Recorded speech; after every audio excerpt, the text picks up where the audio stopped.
બેંકની બહાર લૂંટનો પ્રયાસ થયો અને 3 શખ્સો 75 લાખ રૂપિયાની લૂંટ ચલાવી હતી કે જ્યાં ચિત્રા સ્વામિનારાયણ એસબીઆઈ બેંકની બહાર લૂંટ કરવામાં આવી। સમગ્ર લૂંટ મામલે બોરી તળાવ પોલીસ મથકે પોલીસ ફરિયાદ નોંધાઈ હતી। અહીં અજાણ્યા શખ્સોએ છરીની અણીએ લૂંટ ચલાવી।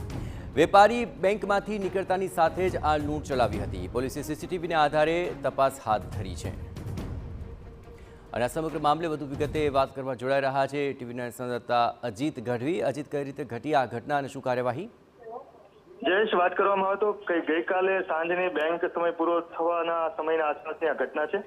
ભાવનગરના ચિત્રા રોડ પર આવેલી એસબીઆઈ બેંક છે, તેની અંદર એક યાકુબ અલી નામના વેપારી છે। તેમના 75 લાખ રૂપિયા લઈને કોઈનો સ્ટાફ વ્યક્તિ હતા તે લઈને નીકળતા હતા, ત્યારે એ દરમિયાન અગાઉ જ 3 વ્યક્તિઓ દ્વારા રેકી કરવામાં આવી છે અથવા તો ત્યાં રાહ જોઈને બેઠા છે। તે રીતે આખો પ્લાન ઘડાયો હતો અને 75 લાખ રૂપિયા છરીની અણીએ લૂંટ ચલાવવાની ઘટના બની હતી।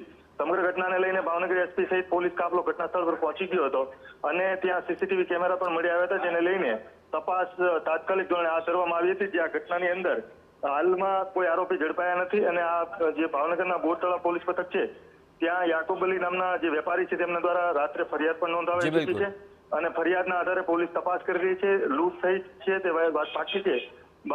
ગઈકાલ રાતની વાત કરીએ તો જે ફરિયાદી હતી તેની જે રજૂઆત હતી તેની પૂછપરછમાં વિસંગતતા ઊભી થઈ હતી, જેને લઈને ફરિયાદ મોડી થઈ હતી, પરંતુ હાલમાં 75 લાખની લૂંટને જે સીસીટીવી જે ફૂટેજ છે તેના આધારે તપાસ શરૂ કરી દેવામાં આવી છે અને પોલીસને એવી ધારણા છે કે આવનારા સમયની અંદર કોઈ પણ સંજોગોએ આ જે આરોપીઓ છે તેને અરેસ્ટ કરે એવી અથવા શક્યતાઓ રહેલી છે। હાલ પોલીસ બિલકુલ આભાર અજીત, તમામ ગતિવિધિઓ પર આપ નજર રાખતા રહેજો। તો હજી જણાવી રહ્યા તે પ્રમાણે આ સમગ્ર મામલે હવે પોલીસે સઘન કાર્યવાહી શરૂ કરી છે।